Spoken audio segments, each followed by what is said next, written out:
mga kababayan. Anyway, iwanan na ho natin ito. Naku, eto, nag-aatungalan naman po yung mga DDS ngayon. Bakit to? Eh, ang pakalat ho nila, mga bossing, tinanggalan si VP Sara ng kanyang security.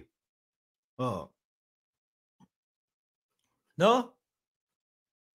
Dine-activate muna pansamantala. Ikaw ba naman, ilang araw na, 2 linggo o mag-iisang buwan na nga yata.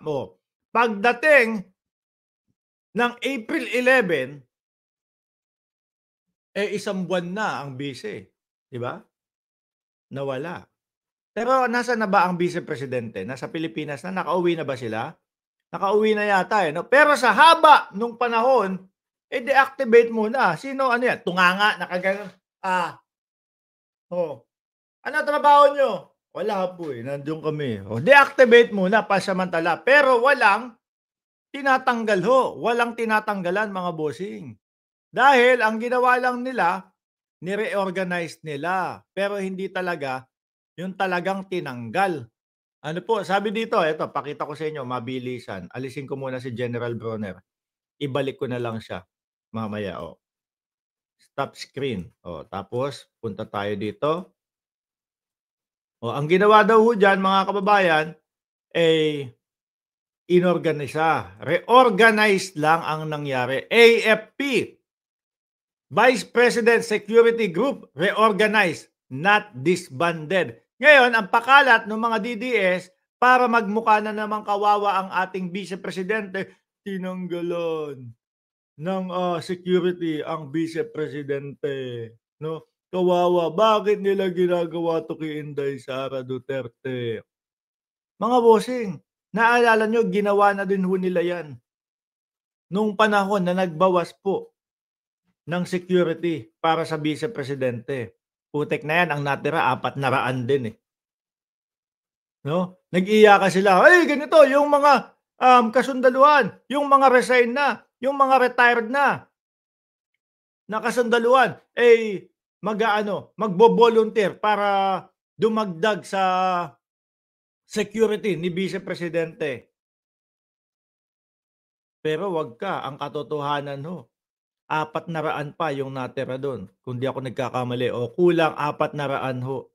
Pero mo, kahit pumunta sa isang lugar si VP Sara, mga bossing, kung 400 yung kakalat, 10 o 20 doon sa, kunyari nasa isang street siya, 20 yung nasa isang street, no? Tag 20, tag 20. Baka kunyari nasa simbahan ng Tondo ho yan, yung mga taga Tondo. Simbahan ng Tondo si BP. Baka hanggang Quiapo ho, meron security kung 400 Di ba? Tapos ito naman, ang pakalat nila is tinanggalan daw po ng security. Ayan, nililinaw po ng Armed Forces of the Philippines. BP Security Group, reorganized, not disbanded. Di ba? Malala ang fake news po ng mga DDS, mga bossing No? Kaya dapat talagang iniaayos natin. Tayo ang nagpapakita kung ano talaga yung katotohanan. Ayan. The Vice Presidential Security and Protection Group has been deactivated by Armed Forces of the Philippines. Chief of Staff Romeo Bronner. Bakit naman po din-activate? Simple lang Ang tagal ng ating Vice Presidente na nandoon sa dahig. Ano gagawin naman ng mga yon? Baka naman pwedeng deactivate muna kayo dyan sa Vice Presidente, tumulong muna kayo sa ibang gawain sa amin. Tapos, pagka nakabalik na, sige, di-reactive na ulit kayo. Yun, di ba? Activated na ulit kayo. Balik na kayo kay VP Sara kasi nakauwi na. Hindi naman ho pwede. Sayang naman po ang buwis ng bayan. Sayang ang pondo ng bayan kung mag-aantay sila doon nang nakatunganga lang ho. Di ba? Sabi ni Frog Stomp, wala namang magtatangka sa buhay niya Baka masampal ka lang ni Inday pag lumapit ka. Oo, talagang si VP Sara nananapak yan, ano? Nakita niyo yung sa Davao? Sinugod yung sheriff, kung hindi ako nagkakamali. Sinapak, sapul sa mukha Yun pa kaya? 'Di ho ba, mga kababayan? Kaya para sa mga DDS, dapat tinitigilan niyo na yung ganyan, napapahiya kayo, 'no? Imaginin niyo na lang merong social media ngayon, hindi kagaya nung panahon ng 1980s na kapagka merong sinabi yung kalaban ni dating Pangulong, Ferdinand Marcos Sr., yun lang ang maririnig. Imagine ninyo merong social media ngayon, nakakahiya yan. Pagka nag-post kayo, tinanggalan na ng, security si Inday Sara Duterte, talagang ginigipit siya ng gobyerno ni Bongbong Marcos. Tapos eto makikita namin yung katotohanan, kahit papaano, kahit maliit lang po yung mga nanonood sa'tin o kahit po, ayan 3,141, oh, naipaparating namin na hindi katotohanan o walang katotohanan yung mga ibinabalita niyo. Tsaka 'wag niyong papangunahan, 'no? 'Wag niyong papangunahan yung media. O yang mga yan, mga nagtapos yan, pinag-aralan nila yan, ang haba ng panahon ng ginugol nila diyan para maihatid po sa mamamayang Pilipino yung mga balita. Tayong mga vlogger, Diyos ko naman, reaction lang tayo doon sa kanilang ibabalita. Dahil yan, ako ho, nakakasigurado mga bossing, talagang ginugugulan nila ng oras yan upang sa gano'n, totoo at sigurado walang fake news yung kanilang ibabalita. Tapos kayo basta-basta, tinanggalan na ng, security si VP Sara. Tapos may mga vlogger pang iba diyan sa mga DDS, sasabihin nila, kami na po ang boses ng masa ngayon. Kami na po ang bagong media ngayon. Mahiya naman tayo mga kapatid.